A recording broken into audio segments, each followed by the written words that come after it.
Hi, my friends. How are you guys? I think Hey your mics are guys, still. Yeah. Hi. Are you guys okay? We're good. yeah, okay. How are you? Great. I'm fine as well.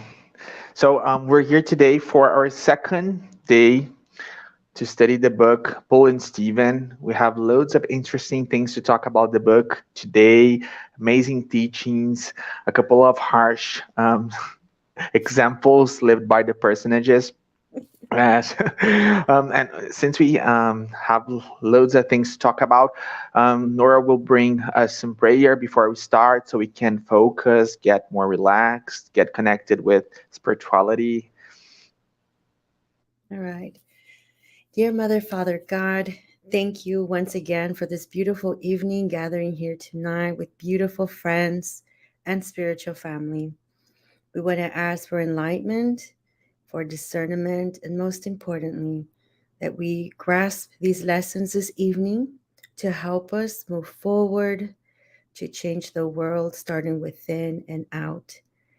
And as for Brother João, for Daniel, and for everyone watching, myself included, just drops of light for all of us. Let's say this prayer: Hail Mary, full of grace, the Lord is with thee. Blessed art thou among women, and blessed is the fruit of thy womb, Jesus. Holy Mary, Mother of God, pray for us sinners now and at the hour of death. With that, we ask permission to begin. So be it. So pretty, so beautiful. Thank you so much. I love this prayer. Um, so we're still in chapter one, in the first part of the book. The chapter one has the title "Afflicted Hearts." Um, we were seeing those amazing characters last week, and we're in this part where we're seeing Josiel trying to convince his father to not go talk to those Romans authorities. But as we've seen, Jokedab is really harsh and he's pretty sure about what he should do. So we're gonna keep talking a little bit more about that. Licinius and his soldiers, they were, as we've seen, listening to people reclamations, and they were being nice to people and asking them if they had anything to complain about. And as we've seen, Jokedab had a couple of things he wanted to complain about. He believed he had rights to be that were not being respected, and he was very, very, very determined to talk to the legate. So we're in this part where Jazel is trying to convince his father. We are seeing here a very interesting conversation. Jazel started to reminding his father that the Hebrews had a really tough history, and we've seen that in the Old Testament, and Jazel is talking exactly about that. He's saying that centuries ago, that's he's saying, pharaohs took their cruelty so far with their forebears that the boys of their people were murdered at birth. It's a really interesting thing here, and we're going to see that later in the book. Jaziel knew all about the law, this Jewish law, the Old Testament, the Torah. He really, really was into that, and he knew all about that. And it's interesting mentioning that he was referring to the Bible's book of Exodus, chapter 1, verses 15 and 16. This text is really interesting, and that's exactly what he's talking about. Verse 15 brings this. The king of Egypt said to Hebrew midwives, when you are helping the Hebrew women during childbirth on the delivery stool, if you see that baby is a boy, kill him. That's what Jaziel is talking about to his father. So remembering him that they had suffered a lot. Jaziel, he went on saying that all that suffer that their people had to go through was allowed by God so that Israel could recognize her divine mission and the most atrocious suffering. It's very pretty. He's a very inspirational young man. Jochebed did consider his sons talking to him that that day. He liked those words, but he said that farthing by farthing, justice must be done, and nothing would persuade him otherwise. And we're gonna see what happens. Um, so he tells them, Jaziel and Abigail, that the next day he would purchase his rights. He would talk to the legate. Um, when he said that, it's really interesting. The book tells us that when he said that, Jaziel was animated by sudden inspiration and said that they should see what God's word would tell them about Jochebed's decision. So let's open the Bible, see what it brings for us. So he opened the sacred text at random, as the custom of the time, and we still do this, at least here in Brazil. I don't know if you guys do that there. And even spiritists have this custom of doing that with the gospel according to spiritism, or even the spirit's book. It's really interesting. See what the spirits brings for us. And he got the book of Proverbs, a really interesting book. And the phrase is exactly this: my son, do not despise the Lord's discipline, nor resent his rebuke. For the Lord disciplines those who he loves, as a father disciplines the son in whom he delights. So it's a really clear message. But Jochebed got really surprised when he heard that, but he did not change his mind. He was too sure about what he should do. And he said that he acknowledged the warning of the writings, and he says, I will not resign myself to injustice, and as I have decided, I shall take my claim to the relevant authorities. And when he says that, Jason only says, God helps us. They were feeling that something terrible was coming. Um, then the following morning, the book brings us what was happening in the city, brings some images about the city. They say that there were unusual activity, and the book always is bringing us information about all the dirty things that were happening in the city, that weird and very dense material vibe. And Shukadab crossed that huge square, very sure about what he was doing. And he went to see Licinius Minucius. And then in this part of the book, we have very strong images. When he came there, he got there. He saw that there were a couple of men who were in the same mental attitude as him, trying to make up for his rights, chasing those rights that they believed they had. And he saw that those men were being received one by one. They were taking notes, um, and they were almost everybody were talking about those expropriations that we've seen, about their possessions. A patrician took notes of all his words, and now I'm referring to Jokadab's. He was led back inside to wait with the others, so they would bring a solution to him. However, as the others were called by name to settle their accounts with the provincial government, Jokadab noticed that the ancient building was becoming too silent. He noticed that there was something not normal there. What was happening? And Jokadab was called, and he got really, really surprised because his case had been denied. What his kids were feeling actually happened. Nothing good could come from those patricians. Um, the sentence said, I'm going to transfer here, that the imperial legate had resolved to order the confiscation of the alleged property of Jochebed ben Jared, granting him 3 days to vacate the land. So not only his claim was denied, he would lose the place they were living in. This is very sad. At that time, Jokedab lost his ground. He was really, really surprised. And it's really sad because as we've been reading about him, we see that he was actually believing that he would take something good from them. It's very sad. He could not believe that his act of demonstrating that faith in justice had turned up like that. So he tried to humiliate himself in front of the quaestor. He tried begging for mercy, but the Licinius responded in a very arrogant way. He said this: "Away with you! There is no arguing with an inferior decision."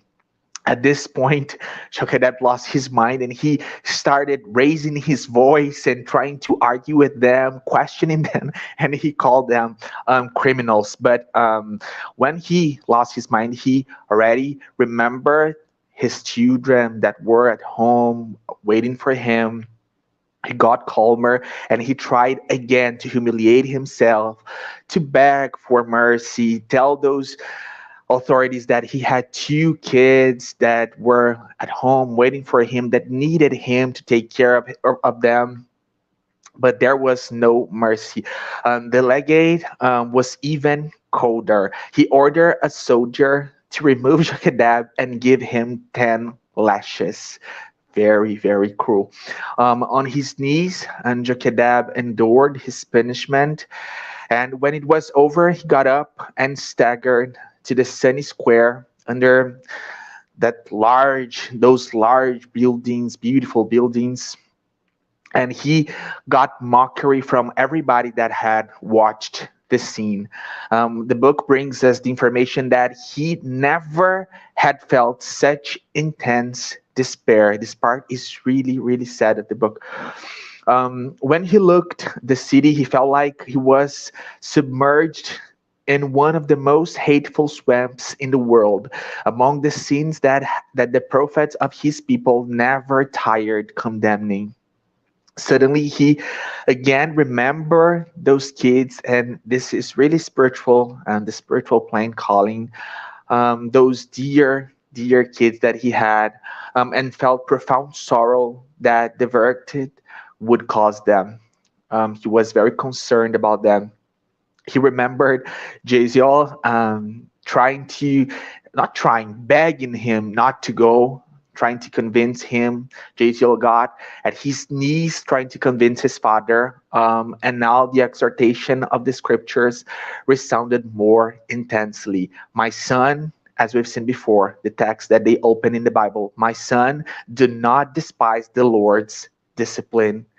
Those words were coming to his mind much, much, much more strong.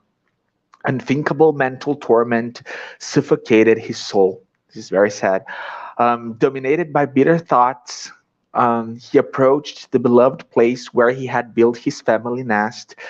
And now, and Daniel will continue this story for us. Thank you, João. Good night, everybody.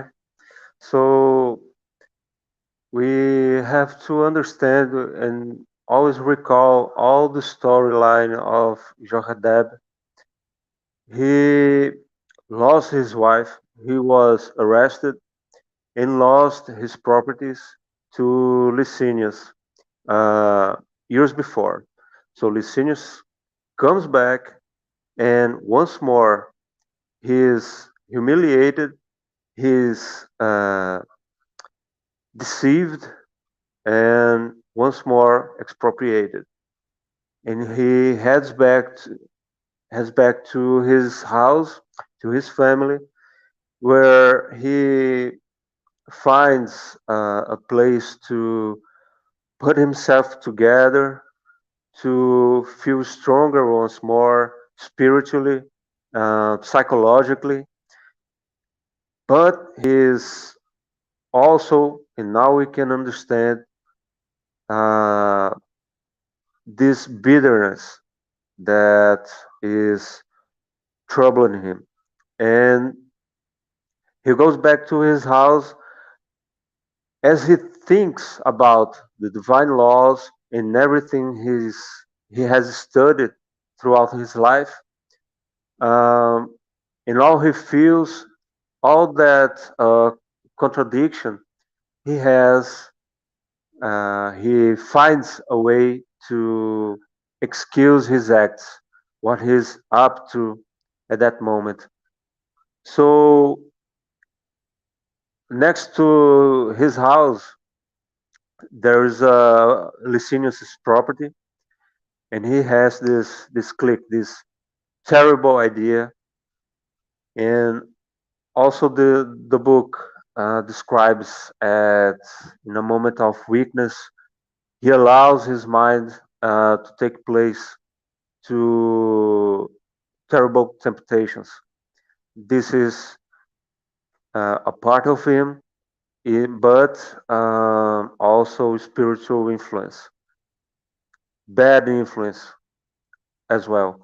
So he sets fire to a dry thicket in that part, and he was not thinking clearly.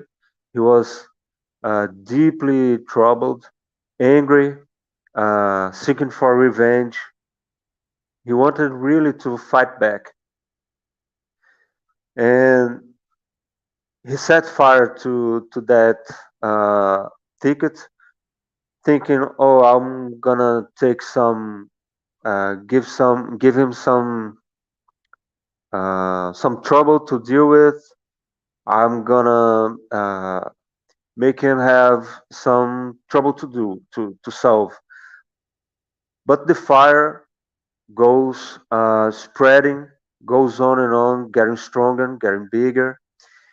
He goes back to his house and comforts himself with Abigail, his daughter, and waits for Giselle to come back and have a conversation with him.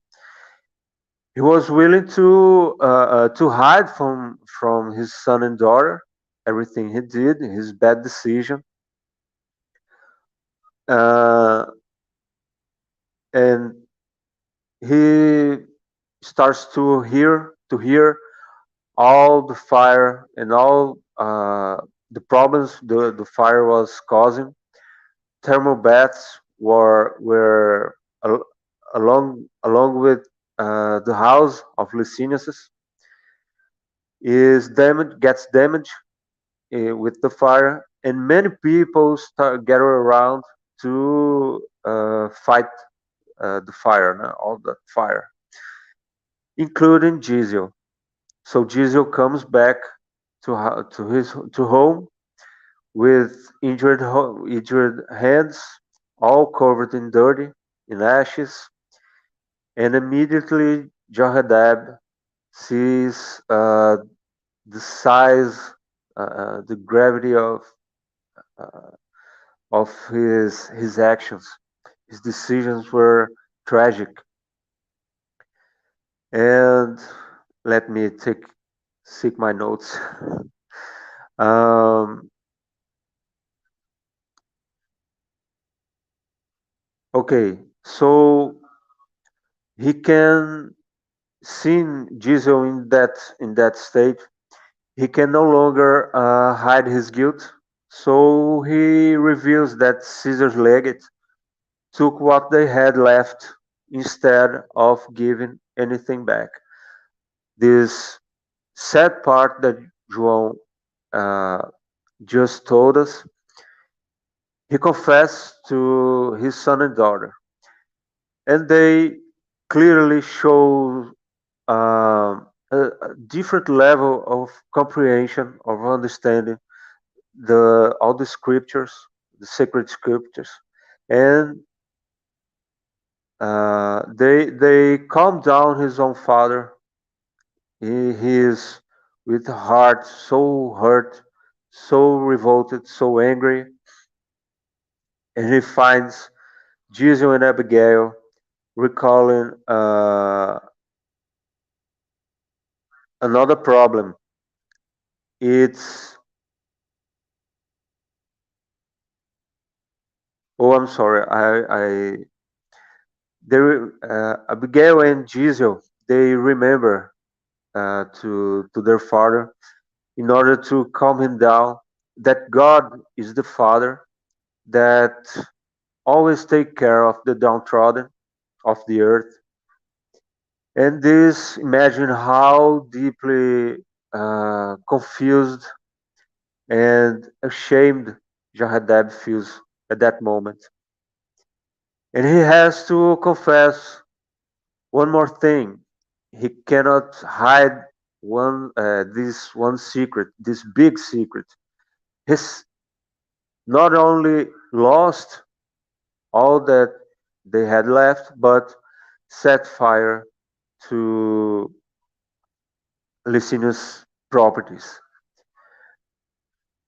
And that brings the consternation of Giselle. Abigail starts to cry, and it's interesting. So much control they have over their emotions, and so deeply they know the divine laws. They have this self control. They are troubled. They are worried. They're gonna lose everything, but they have their spirit in place. In all the guilt that Jahadeb brought upon them is to break a divine law.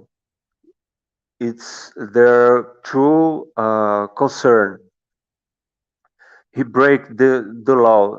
He seek the revenge, and that is wrong, and that is what he should be concerned about.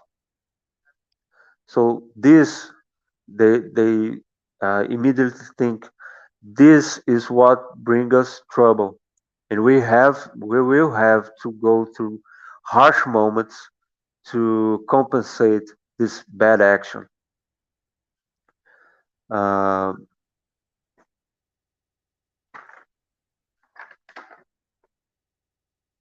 so Jahadab is so angry that he starts to argue with Giselle, using some questions like, "How can I love my enemy?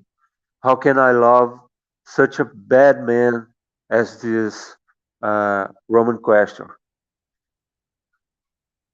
Well, and this is interesting because it makes part of our lives, and this is what we ask to ourselves uh, almost on a daily basis. Uh, how can we love our enemies? How can we love who who hurts us? Well, and the answer is not simple, it's not precise or short, but we can understand that we are evolving spiritually, and we will through many times practicing and trying to forgive and to love. One day, one beautiful day, we'll, we will be able to do that, to accomplish this complicated task, this divine sense of life, this perspective over a bigger existence and purpose of living. So what we have to keep in mind, if we can do that or not, is that we can't reach any accomplish any objective if we don't practice. We have to practice, and we have to forgive our weakness and our mistakes and move on and keep on trying. So in this fire, two men died. These men were Caius and Rufilius. They were servants of Licinius. What happens is they are Licinius likes them, and They were very severely injured fighting the fire, and this is one more concern for this family. Licinius is not gonna be just angry about uh, the fire and the jeopardy of his possessions, but also his servants were injured and they could not, they wouldn't be able to work for a certain time. So the clean conscience of Jorgadebs were then treated by a guilt and sorrow from now on, and they saw no other alternative than waiting for the punishment. They chose to have the courage to face what was coming towards them, sent by Licinius' authority. And and the part I read is ends with them chanting the Psalm 23, and in their language is a chant and must be beautiful. I don't know. I got curious reading this book. I'll I'll see if I can find it on the internet. Now our friend Nora can take the word. Thank you. That's beautiful. And I know they do have, I found two versions of songs, Psalm 23. But it's funny because it's a male voice and I can't sing. It's very hard. I would have to practice. Never say never, but I would need to practice. But it's beautiful. I'm sure they do have. Joan, would you like to say something? I'm just the Protestant church here in Brazil has a really famous song about the salmon the verse 23. You guys, and oh, mine must be beautiful in Portuguese. You guys know I like foreign languages. I'm like Daniel. Yeah, I'm always interested to see the different versions. I'm sure they have one in Spanish too. So very nice. So let's continue with our story, and it's actually really sad now. um Jokadeb is in a lot of conflict, as we heard from Daniel. He's having these conversations mostly with his son and doubting, and there's this interesting that happens because as he's in this conflict, he feels like something to go up to his kids and say, oh, I love you, right? So in this embrace that they were having, all of a sudden I can imagine there was probably a knock, a stop. Well, maybe it was more like a force. Now that I'm thinking about it, no, wait. Boom, right? You can imagine the door open and the soldiers come in. You all are under arrest. You can imagine. Whew, when I read that, I was like, oh my gosh, no, I couldn't. I had to like step back, take a deep breath. So they get arrested. And Giselle does something with his dad, which is super powerful. And Manya shares that he grasps Jokadeb's hand. And in that silence, he's telling him, Dad, you better not say anything because we know that Jokadeb has quite a mouth. So that happens. They are taken. And that's the end of chapter 1. Chapter 2, it's emotional as well, but in a different context. Now they're in prison, and Jokadeb is like silent. He's very humiliated. He's upset. He's probably, he's described as in this, like this cloud of grief. And so he lays down on the ground, and just Giselle and Abigail, they go towards the window. They're taking that light, I can imagine, and they're having a beautiful dialogue that is beyond. I'm like, wow, you guys are, yeah, they're strong. They're very evolved for what was happening, and that's kind of like what we're gonna start to talk about that talk because it was very, very, very, very powerful.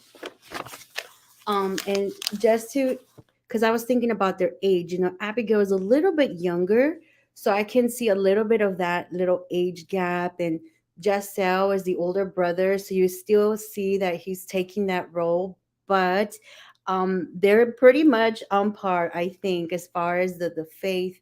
But Abigail starts by saying, hey, you remember the promised land, right? When Moses and the Bible and everything that happened. So she's relating their situation to that. And that's beautiful because we start to see now that spiritism coming in about, where are they getting this from, like this elevation. Here they have a father who is there but not quite there, and then you have a daughter that has all this spiritual knowledge. So again, we can read in between the lines that, the hints of our spiritual knowledge, that our evolution as spirits, right?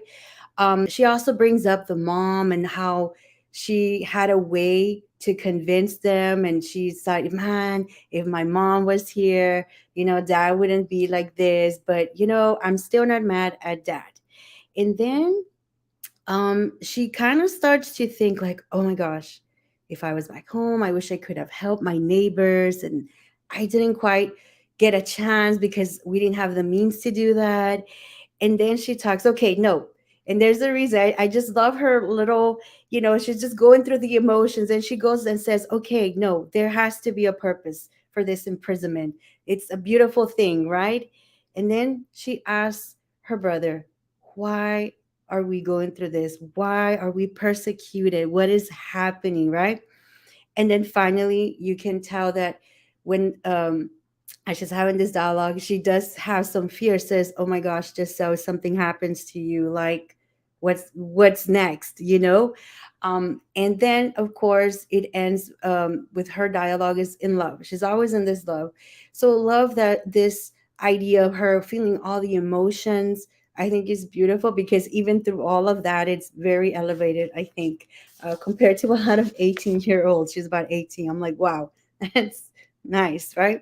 And now we have Giselle, who also is responding. I think the way Emmanuel, and this is just an opinion, everybody might see it different, but I saw him here as that figure, like to support her. It was kind of her taking on the conversation, and he was just like, okay, sister, okay, right?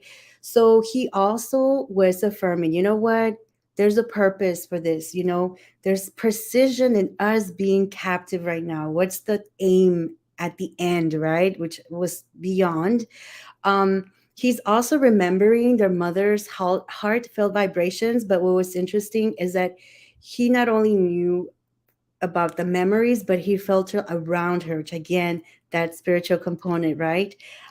He also opened up about his dad, the typical dad and son relationship. He was not mad that the dad put them in that situation.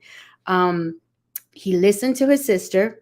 He admired her a lot and affirmed, like, whenever she said something like elevated, he was always, yes, my sister, and I'm just paraphrasing, but that was really, really nice.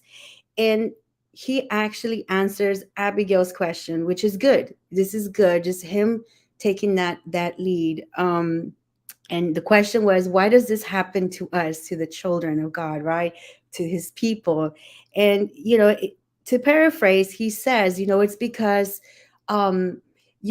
we give the will, we all have free will, in other words, right? But not everybody follows through. And then he gives that example of, let's say you have kids, the older kids, you take care of the younger kids, and you trust that your older children will help around the house. And when that doesn't happen, that's what's happening now. And then he says, but that's okay. There's a purpose. Don't forget, God, he's here. He's going to teach us love, charity, forgiveness, justice. And overall, he gave examples. God is going to take everyone under his wing, which is absolutely beautiful for him to respond that to her. And then he gives it away. He says, sister, I'm going to tell you something. I'm going to take responsibility for the crime, right? And this is a part where she's just like, what's going to happen to you? And he's like, it's all going to be okay. And he references Job from the Bible once again, that spiritual, God-centered home. And they end up, and he asks, just keep me in prayers. And then they end the conversation in this beautiful, like, synchronicity. Like, they're so in sync with each other. And again, looking at this from a spiritist perspective, getting again the past lives and how we come for a deeper purpose. So that's like the summary. But let's break this apart because there's so much. I was like, oh my gosh, I had to take things off, guys. Just so I'm gonna take a sip of water because here we go. Any comments before? We're good, Daniel. We're good. Okay, so the very first thing, um, in Joka, we're gonna go back to Jokadeb. And Jokadeb, when he was in that lamentation, there's this little line that says here, lost in the inspiring grandeur of the firmament, he felt intense upheavals in his anxious soul.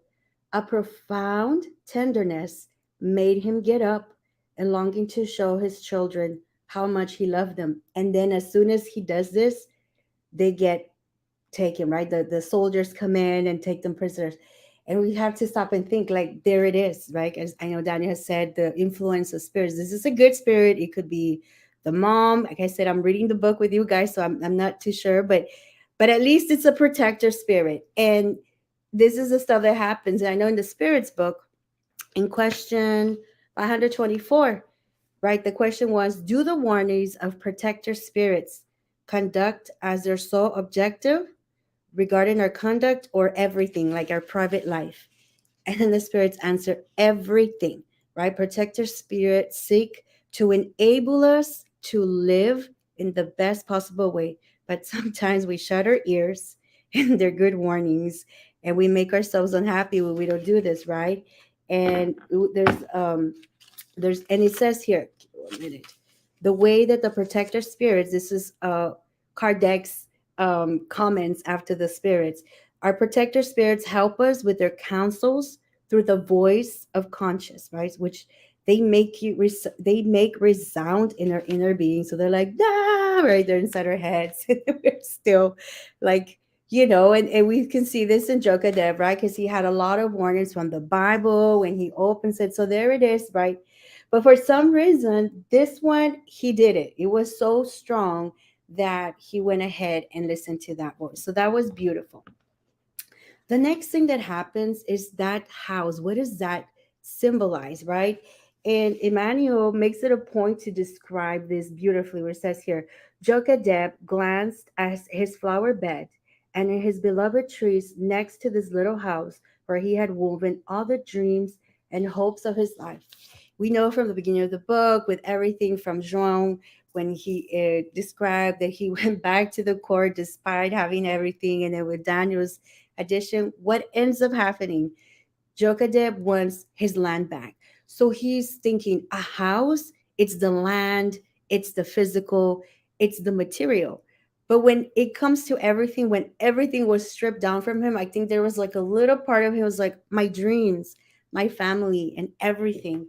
And the Bible, go to the Bible, Matthew 7:24-29. Jesus has this parable, the wise and the foolish builders. And Jesus says, let's be like the wise man who built a house on rock, right? So when rain, storms, and anything comes, we're on this rock. Let's not be like that foolish man who builds a house on sand. And so it's for us to start thinking as well as we're building our home. And it's funny because, this American dream, it's the White House, the picket white fence with the dog, with the cat, the dogs, and the perfect job. And we have these illusions. And if we're not there, we feel like, oh my gosh, I don't have a dream. And that's, these are things that society put in a very materialistic way.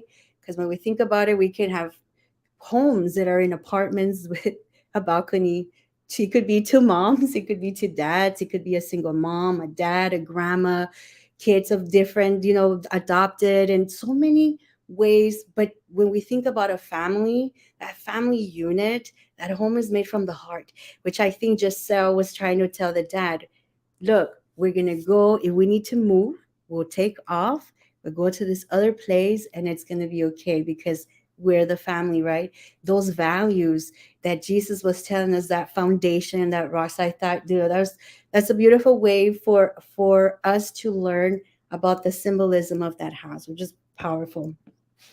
The chapter ends with just Sal tenderly gripping his father's wrinkled hand. And I'm like, why would you say wrinkled hand? He wants us to stop because that wrinkle wants us to think about the age. And we could look at this two ways. When I was thinking about this, one of the ways would be like it could actually literally be, our parents when we need to.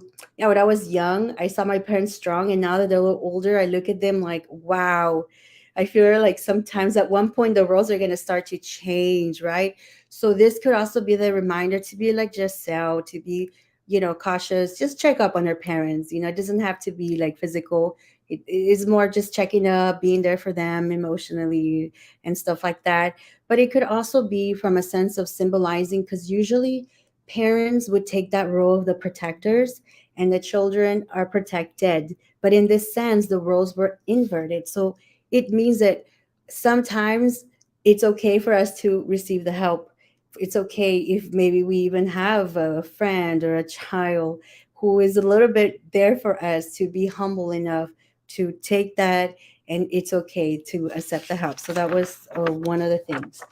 In the next part, they talk about the prison, chapter 2, and there was something interesting. I'm going back with that. We talked about the contrasts again of the colors and the shades, and it said that the jail, the prison, was very dark, but in there was a little window, had the light. And I think how many times in life we feel like we're in this prison and there's the light. We're always going to have that light.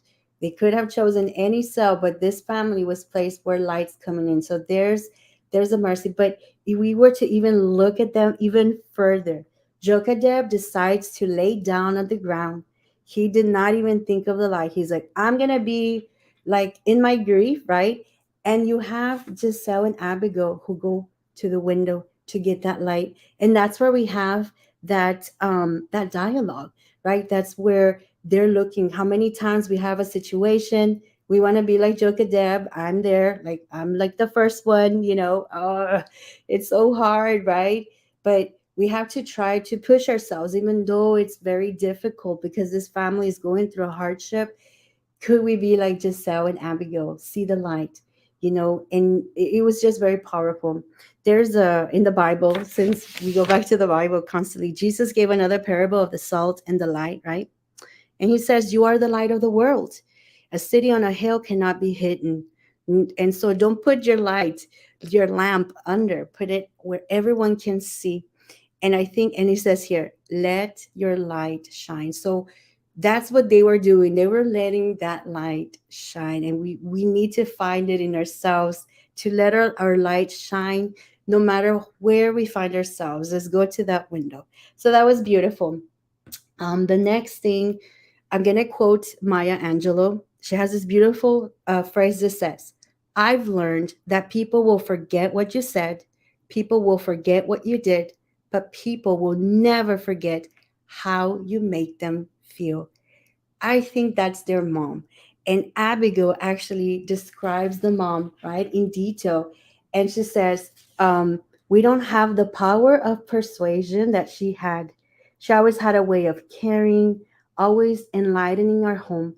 Do you remember? She taught us that God's children must always be ready to carry out the divine wishes. So the memories that they have of that mom, right? So this could be literal if we're in a place where we have children, nephews, nieces, or even students, grandchildren, or we volunteer. Let's make those memories count, because those are the things that when someone's in a hard time, you want them to remember. I'm not sure if people remember. Like I know, because I'm a teacher, and a lot of the lessons, a lot of the stuff I listen to the kids, and they always talk about the memories when they were in the pandemic. It wasn't about the iPhone. It wasn't about everything. It was, oh no, we used to have like dinners together and stuff. So kids do keep these memories, right? But it could also be within our relationships, right? In our relationships, we want to find ourselves making those memories and not focusing too much on the materialistic things. I'm almost done, dear friends. I'm on my last point. I promise. I told you it was very deep. I'm like, Emmanuel he's very deep, huh? In this last one, we're gonna pair it together. Because Abby also says, what is this suffering for? You know what? Let's make it worth, let's make it count. Suffering something out of love for God while we're in this world, right? Those who have nothing still have their heart to give. And at the same time, we can cross reference with Giselle saying, okay, what about Job, right? The story of Job. And I'm just going to quote it in case anybody wants to check it out. It's Job chapter 2, verses 9 and 10.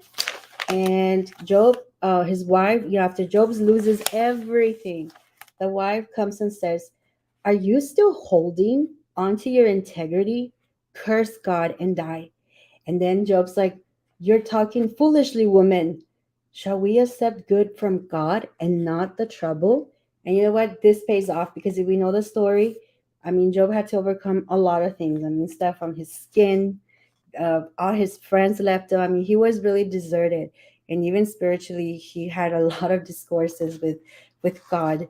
But he made it through, and at the end, he actually ends up getting more than probably he could ever imagine. And I think that Giselle and Abigail, but especially Giselle, because he brings Job. He had already this mentality, right? Even though we're here, we're in jail, let's have Job's faith. Something good is going to come out. We're even going to come out so much better, right? And I think about us too, because I always like to connect to life. Like sometimes we don't understand what's going on in our lives and we limit ourselves, like, oh, nothing ever goes our way.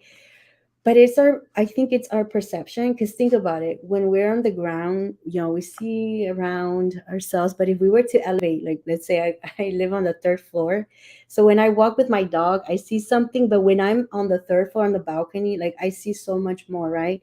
And imagine this, our perception with God, it's like, let's lean on God, and then he like takes us to these mountains where we can see so much better. Of course, we know that going to that mountain might be difficult, but it's worth the view. And we lean on God. He has so much to give us, right? And we know that. So we're gonna end with the Bible verse from Paul, 2 Corinthians chapter 4, verses 18. Since we're talking about perception, it says here, so we fix our eyes not on what is seen, but on what is unseen. For what is seen is temporary, but what is unseen is eternal. And this is the vision that Giselle had. He knew trusting in God, it was going to be eternal. If anything, the heart became their eyes, and their heart was very Christ conscious. It was beautiful, friends. I was like, wow. Yeah, it's beautiful. Oh, this was amazing. I think Daniel will agree with me. She's on fire tonight. I'm so happy. I'm loving this book. I'm so happy you guys brought loads of interesting perceptions. Then the Psalms, Proverbs, Exodus, all those amazing Bible verses, Bible books, amazing. I'm very, very, very happy. A really interesting thing that I want to comment already, so I will not forget, is this receiving signs. So we won't do a couple of things, as we've seen Jacadabs receiving a couple of signs, huge signs, very expressive signs, and on the other side, having this huge purpose that needs to carry on, that needs to be fulfilled. And a couple of times, and we've seen, and we go to the Bible again, that when there's this huge purpose, those signs, they will never be enough. And we remember that Judas was advised, he was really, really warned by Jesus himself about the path that he should or should not purchase, and the purpose was much bigger and had to be fulfilled.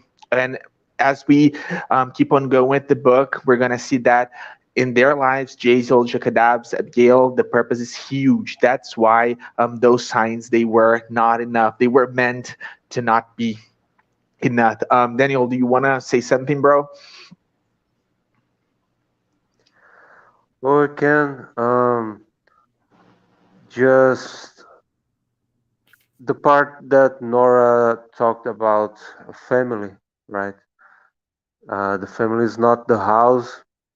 And I recalled um the church is not the building made of bricks and stones. The church are us. Uh, the word ecclesia means gathering, many people gathering with a common purpose. And this is what church means. We are the church and we are the family, no matter what is the structure of the family and who is making part of it, but it's actually the how can I put this? This it's the the affection between everybody that compose the family.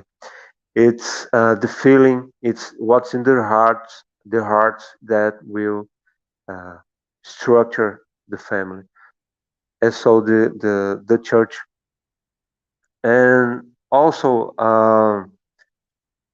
I find so strong is that Abigail and Giselle, they represent uh, the ability to put all the knowledge about the divine laws. That let's not talk about the gospel because they don't know Jesus. So the divine laws, they are ready to practice, put put it in their actions, in their decisions, in their thoughts. It's in everything they do. As for Jochadeb, he knows he can make a great debate about it, but he can live. He can't. His weakness, he won't allow him to live like the scriptures teach us to do.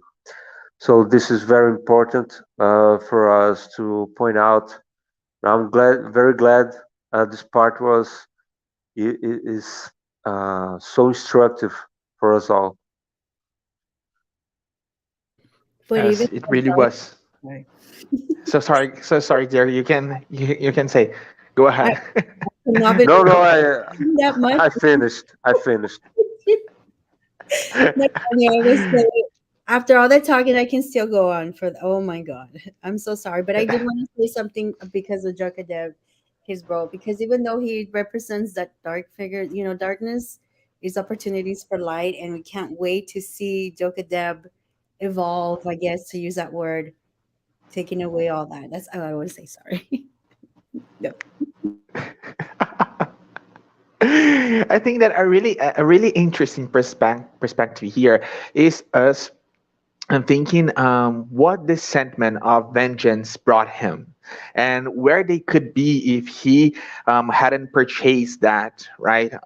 They would be at living another life. And again, we do see and think that each thing is on their exact place so the purpose will be fulfilled. And a very interesting question that Daniel brought us when he was explaining was how can we love our enemies? And we see Jakadab really struggling with that kind of feeling. How can I be a good Jew in that case and love my enemy?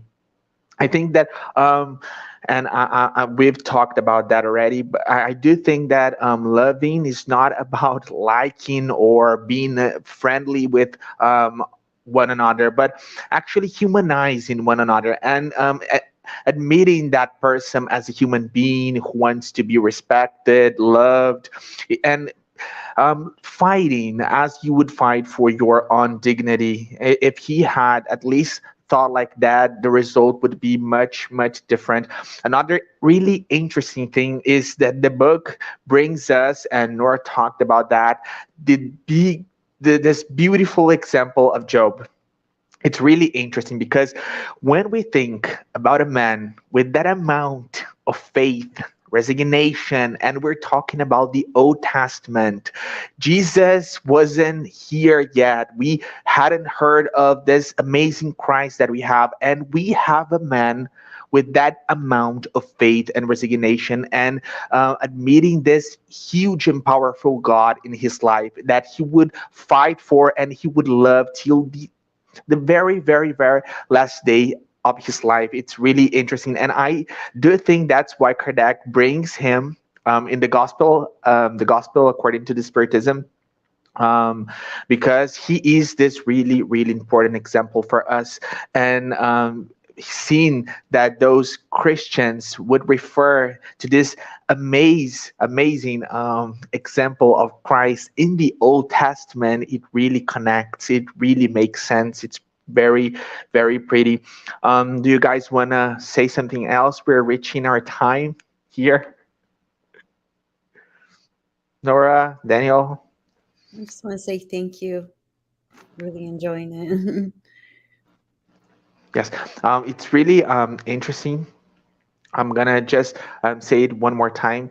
We're seeing here love as Jesus brought us this amazing new paradigm for us to have this new north in our lives, and 100% sure that it changes every single thing it does. And we're gonna see this differences more in a more sensitive way while we are going through the book. I'm very happy that you, my friends, are here with me studying. I want to thank you both for those amazing comments, those amazing contributions. I'm very, very happy. Do you guys want to say something before I close the live?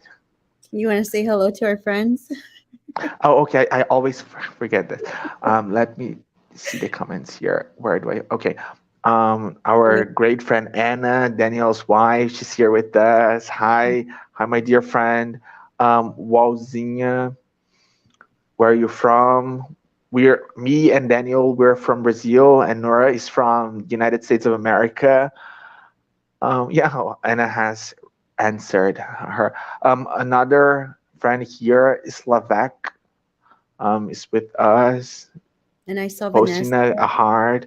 Vanessa was here. That's was nice. here. Elaine, do we know her? Yes. Elaine, and I don't know. I can see all the comments. it's But okay. we are very, very, very grateful for everybody that's here with us, posting those so kind comments. We're very happy. Thank you, my friends. We're gonna be here next Saturday with this amazing book, talking more about those amazing characters that are teaching us so much.